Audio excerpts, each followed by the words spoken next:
байцгаана уу? Багш нар өнөөдөр 4-р ангийн математикийн хичээлийг чиглүүлээ явуулнаа. Дэвтэр номоо гаргаад анхааралтай сонсож тэмдэглэж аваарай бүгдээ.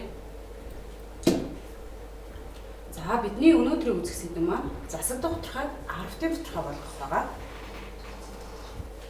За энэ сэдвийн хүрээнд дараах зорилгыг төвшүүлж байна. Засаг доторхойг 10-ын доторхой болгох. За дээрх зорилгодоо хүрэхийн тулд дараах алхмуудыг хийж авна. За нэгдүгээрт нь засаг доторхойгоо холимог доторхой болгох. Хоёрдугаарт нь хуваар нь 10, 100 байх энгийн доторхойг 10-ын доторхойгоор илэрхийлнэ. Бид өмнөх хичээлээрээ дараах чадваруудыг эзэмшсэн байна. Нэгдүгээр холимог доторхойг уншиж бичиж сурсан. Жишээлбэл 5 бүхэл 25-ны 6. За багш нь бичсэн байна 5 бүхэл 25-ны 6. Та нарын бичсэнтэй тохирж байгаа гэж бодож байна. Хоёрдугаарт нь зөв ба засаг доторхойг ялгаж танд сурсан байгаа. Жишээлбэл за эдгээр доторхойг бүгдээрээ цуг уншъя. 4-ний 3, 7-ний 8, 8-ний 5, 3 бүхэл 6-ны 1, 7-ны 67 гэсэн доторхойнуудаас засаг доторхойг сонгоорой. За сонгохдоо зөв доторхойг зөвлөөр, буруу доторхойг чагтлаад яваарай хүмүүдээ.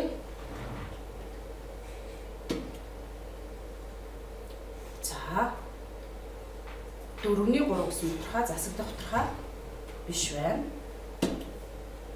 7-ны 8 гэсэн доторхой засаг доторхой мөн байна. Та нартай тохирж байгаа үстэй хүмүүдээ. 8-ны 5 засаг доторхой биш байна. 3 бүхэл 6-ны 1 засаг доторхой мөн биш байна. 7-ны 67 засаг доторхой мөн байна. Та нартай тохирж байгаа гэдэгт итгэж байна гэж шин. 3-дугаарт нь засаг доторхойг холимог доторхойд шилжүүлж сурсан байгаа. Засаг доторхойг холимог тоо шилжүүлэхдээ за бүгдээрээ хамт хий. 4-ний 15 гэсэн засаг доторхойг холимог доторхой шилжүүлэхэд 3 бүхэл 4-ний 3 болсон байна. За дараагийн жишээ 5-ны 17 гэсэн доторхой үүнийг холимог тоо шилжүүлэхэд 3 бүхэл 5-ны 2 болсон байна. Дараагийн жишээ 6-ны 13 гэсэн доторхой холимог доторхой шилжүүлэхэд 2 бүхэл 6-ны 1 болсон байна. Дээрх чадварууд дээр тулгуурлан засаг доторхойг 10-ын доторхой болгоцгоё. За үүний тулд бид нар дараах 2 алхмыг хийх ёстой. За 1-р алхам засаг доторхойгоо холимог доторхой болгох ёстой. Жишээлбэл 5-ны 39 гэсэн засаг доторхойд бүгд хамт ажиллая. За 5-ны 39-ийг холимог доторхой шилжүүлэхдээ хүртүүрээ хуваарьтаа хууж өгөх ёстой. 39-ийг 5 хуваая. За 39-ийг 5 хуваахад 7 ногдож 4 үлдэж байна. За 5 маань хуваар хэсэг бичигдэнэ. 7 бүхэл хэсэг болно. Үлдэгдэл 4 маань хүртүүр хэсэг бичнэ.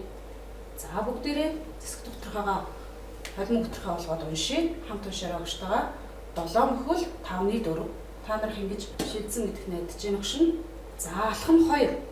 Холимог доторхойгоо 10-ын доторхой бид нар болгох ёстой. За 10-ын доторхой болгохын тулд хуваарийг 10 100 хуваартай болгоод 10-ын доторхой болгон бичээ. За өмнө бид холимог доторхой болгосон 7 бүхэл 5-ны 4 гэсэн доторхой дээр хамт ажиллаад явъя бүгдээрээ. За ингийн тулд 10 хуваартай болгохын тулд хуваарийг бид нар 2-оор үржүүлж өгөх ёстой. Хуваараа 2-оор үржүүлсэн юм чинь хүртүүрээ мөн адил 2-оор үржүүлж өгнө. За 7 бүхэл 10-ны 8 боллоо. За одоо энэ 7 бүхэл 10-ны 8 гэсэн холимог доторхойгоо 10-ын доторхой хэлбэрээр бичиж. Ингэхдээ 7 бүхэл цэг тавиад 11 гэсэн учраас цэгээс хойш 1 орон байх ёстой. Хүртүүрт ичгдсэн 8 маань цэгээс хойш өвчтөн уншихдаа 7 бүхэл 10-ны 8 гэж уншина. Эндээс нэг юм хүүхдүүд анхаараарай. Энгийн доторхой 10-ын доторхой хоёрын бичигдэх хэлбэр нь өөр боловч уншихдаа яг адилхан уншигдож байна. Бүгдээрээ хамт уншаад үзье да. 7 бүхэл 10-ны 8, 7 бүхэл 10-ны 8. Уншихад яг ижил уншихдаа бичгийн хэлбэр арай өөр гэдэг юм тийм ээ. За дээр 2 алхмаараа дараах дасгалуудыг бүгдээрээ хамт хий. За 25-ны 177 гэсэн засаг докторхаа бүгдээрээ эхлээд явах ёстой л хүүхдүүд ээ. Холимог докторхаа болгох ёстой. За ингийн тулд бүртгүүрээ хууртаа хувааж өгдөг. 177-г 25-д хуваай 7 үлдэж, ногдож 2 үлдэж байна.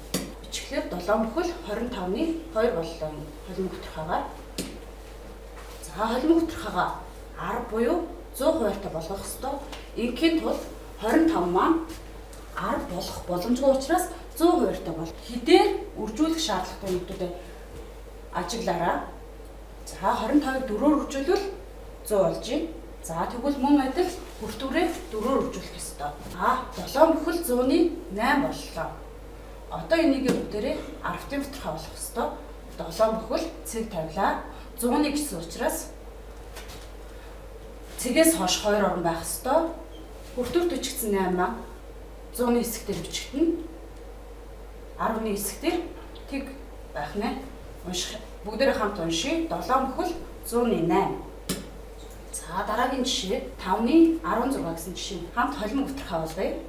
За хүртүүрээ хууртаа хуваалах ёстой. 16 5 хуваалаа. 3 ногдож 1 үлдэж байна. За 3 бүхэл 5-ны 1 боллоо. 5-ныхта таарж байгаа үстэй. За бүгдээрээ энийг 10 сүртэй болгоё. За 10 сүртэй болохын тулд хуваараа 2-оор үржүүлж байна. Хүртүүрээ мөн адил 2-оор үржүүлэх ёстой. За 3 бүхэл 10-ны 2 боллоо. Артем докторхаагаар бичиж 3 бүхэл 10-ны 2. За дараагийн жишээ 20-ны 87. 87-г 20 хуваалаа. 4 ногдож 7 үлдэж байна. Холимог докторхаа болгон бичиж 4 бүхэл 20-ны 7. За энийг 100 сүртэй болгох ёстой. Хуваарийг 5-аар үржүүлээ. Бүртгүүрээ мөн адил 5-аар үржүүлнэ. 4 бүхэл 100-ны 35 боллоо. За үнийг артем докторхаагаар бичиж 4 бүхэл 100-ны 35. За өнөөдрийн хичээлээр бид нэр засаг докторхаа артем докторхаа болгох 2 алхамчлалыг үзлээ. Нэгдүгээрт нь засаг докторхаагаа холимог докторхаа болголоо. Хоёрдугаарт нь холимог докторхаагаа артем докторхаа болгосон. Гэртээ хүүхдүүдээ гэрийн даалгавраа гүйцэтгэхдээ дараах 2 дээр 2 алхмаараа хийж гүйцэтгээрэй. Гэрийн даалгаварт эдгээр дасгалуудыг дээр 2 алхмын дагуу хийгээрэй. За анхааралтай оролцсон хүүхдүүдэд баярлалаа. Амжилт хүсье.